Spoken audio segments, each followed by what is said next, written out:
Hello students, I hope you all are fit and fine at home. So today we will start the last chapter of business studies, consumer protection. Consumer protection refers to protecting the interest of consumers.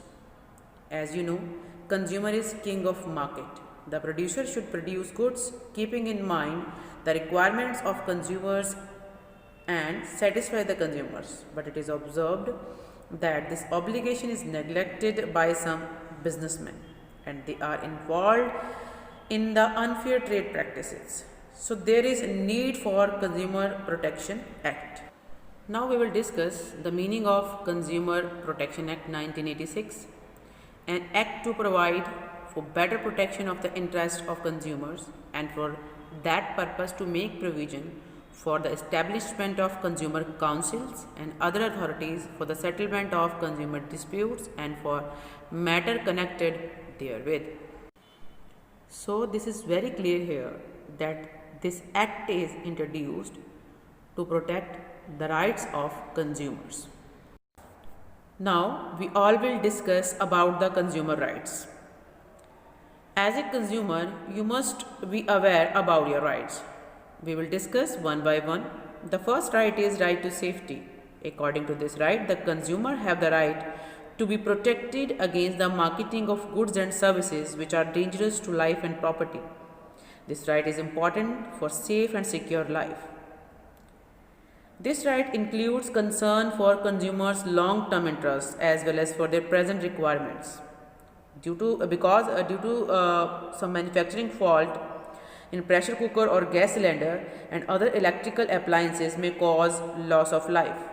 So, this right to safety protects the consumer from the sale of such dangerous goods. Now, the next is right to information. According to this right, the consumer has the right to get information about the quality, quantity, purity, standard and price of goods and services. So, the producer must supply all the relevant information at a suitable place. Next is right to make choice. According to this right, every consumer has the right to choose the goods or services of his or her likings. The right to choose means an assurance of availability, ability and access to a variety of products and services at a competitive price, and competitive price means just or fair price. The next one is a right to be heard. According to this right, the consumer has the right to represent himself or to be heard or right to advocate his interest. In a case a consumer has been exploited or has any complaint against the product or service, then he has the right to be heard and be assured that his interest would receive due consideration. The next is right to seek redressal. According to this right, the consumer has the right to get compensation or seek redressal or justice against unfair trade practice or any other exploitation. This right assures justice to consumer against exploitation. The last right is right to consumer education. According to this right, it is the right of consumer to acquire the knowledge and skill to be informed to customer.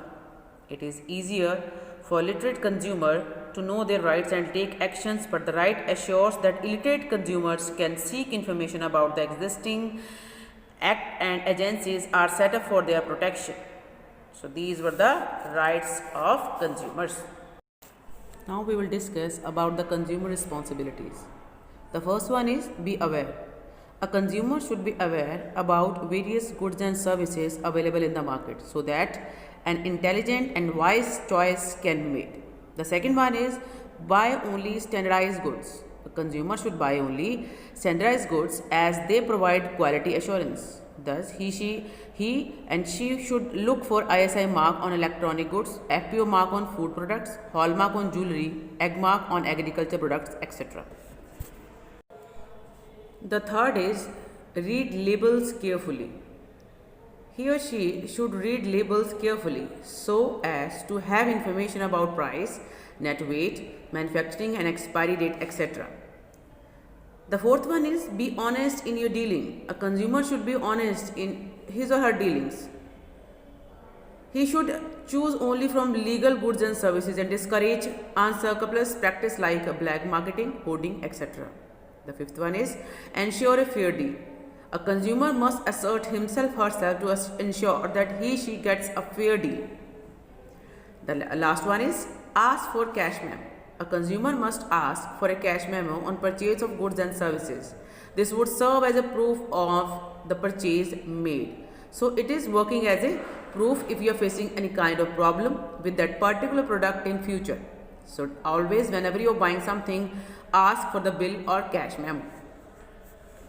Here you all can see the various symbols of purity.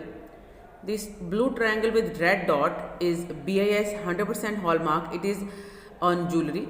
FBO food product order on eatables. Woolmark on wool. ISI on hardware. And eco-friendly, it is always published on the packets that these are eco-friendly. Now, next we will discuss about the redressal agencies under the CPA Act 1986. Whenever a customer want to file a complaint or case, what is the procedure and where they can file the case, we will discuss here. District Forum. District Forum consists of President and 2 other members. The President can be retired or working judge of District Court.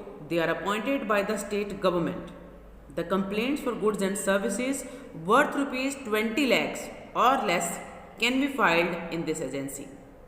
If the aggrieved party is not satisfied with the jurisdiction of the district forum, they can file an appeal against the judgment in state commission within 30 days. Now we will discuss about state commission. It consists of president and at least 2 other members. The president must be retired or working judge. They all are appointed by state government. The complaints for goods worth rupees 20 lakhs and less than 1 crore can be filed in state commission. On receiving complaint, the state commission contacts the party against whom the complaint is filed and send the goods for testing in laboratory if required. In case the aggrieved party is not satisfied with the judgment, they can file an appeal in National Commission in 30 days. National Commission. The National Commission consists of President and 4 members, one of whom shall be a woman. They are appointed by the central government. The complaint can be filed in National Commission if the value of goods exceed rupees 1 crore. On receiving the complaint, the National Commission inform the party against whom complaint is filed and send the goods for testing if required. If aggrieved party is not satisfied with the judgment, they can file a complaint in Supreme Court within 30 days. Now we will discuss various reliefs after filing a case. After finding of defect in goods or services according to section 14, the consumer forum may direct one or more of the following. Number 1, to remove the defect, to replace the goods with new goods of similar description, to return the price, to pay such amount as compensation to the consumer for the loss. So these are the reliefs which are granted by CPA to the customers. With this, the chapter and syllabus of business studies is over here.